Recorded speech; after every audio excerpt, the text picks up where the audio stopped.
था कि खलिहान का चौकीदार किसी व्यक्ति को 2 बोरी गेहूं उठाकर दे रहा है। वास्तव में वह उन 2 बोरियों की कीमत हड़प जाना चाहता था। गणपत को सामने देखकर उसके हाथ पांव फूल गए। गणपत ने चौकीदार को खूब लताड़ा और खरीदार से पूरी कीमत वसूल करा के माल उठवाया।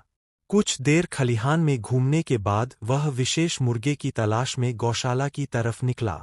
घाला दूध दुह रहा था। जिस समय गणपत गौशाला में दाखिल हुआ, उससे एक क्षण पहले ही घाले ने अपनी पत्नी को दूध की एक छोटी बटरी भरकर घर ले जाने के लिए दी थी कि गणपत पहुंच गया। घाले की चोरी भी रंगे हाथों पकड़ ली गई।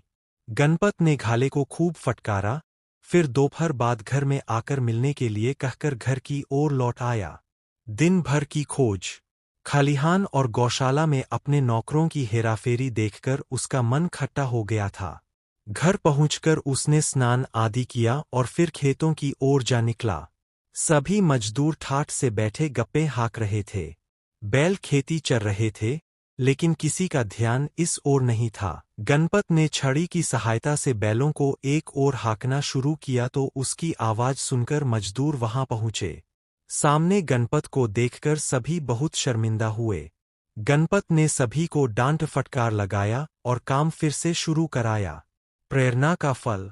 अब सुबह से शाम तक विशेष मुर्गे की तलाश में इधर उधर जाना गणपत की दिनचर्या बन गई।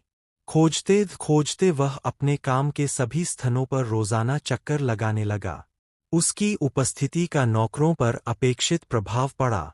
अब उन्हें चोरी का मौका नहीं मिलता था। अब वे बैठकर गप्पे भी नहीं हाँक सकते थे। फलस्वरूप काम भी अधिक होने लगा। विशेष मुर्गे को खोजने के लिए वह सुबह जल्दी उठ जाता था, इसलिए उसके पास काम देखने के लिए समय भी काफी होता था। समय का उपयोग करने के लिए उसने हिसाब किताब की जांच शुरू कर दी। हजारों रुपए के घपले सामने आए। भ्रष्ट कर्मचारियों के स्थान पर ईमानदार कर्मचारी रख लिए। धीरे धीरे उसकी आर्थिक स्थिति भी सुधरने लगी। अब उसने अपनी बिकी जायदाद वापस खरीदनी आरंभ कर दी थी। एक दिन उसकी मुलाकात कन्हैया से हो गई। कन्हैया ने पूछा, कहो बेटा, कैसे हो?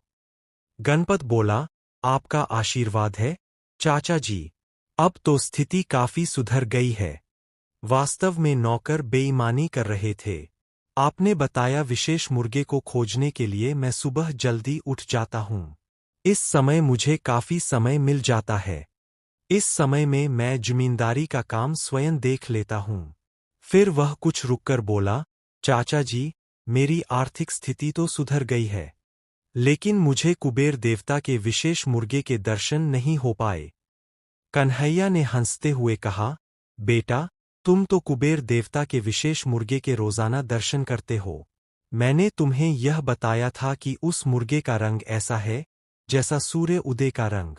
वास्तव में वह मुर्गा कोई और नहीं, परिश्रम ही है। जो व्यक्ति आलस्य त्यागकर सूर्य उदय के साथ उठता है, उसके पास काम करने के लिए काफी समय होता है। वह अवश्य परिश्रम करेगा और उसका फल भी पाएगा। और फिर जब मालिक सुबह उठेगा तभी तो वह नौकरों से ठीक तरह काम ले पाएगा। गणपत को कन्हैया की बात समझ में आ गई। उसने मन ही मन प्रण किया कि वह सदा ही सूर्य उदय के साथ उठकर काम में जुट जाया करेगा। कहानी कैसी लगी दोस्तों कमेंट में बताएं। लाइक करें, शेयर करें और फॉलो करना या सब्सक्राइब करना है।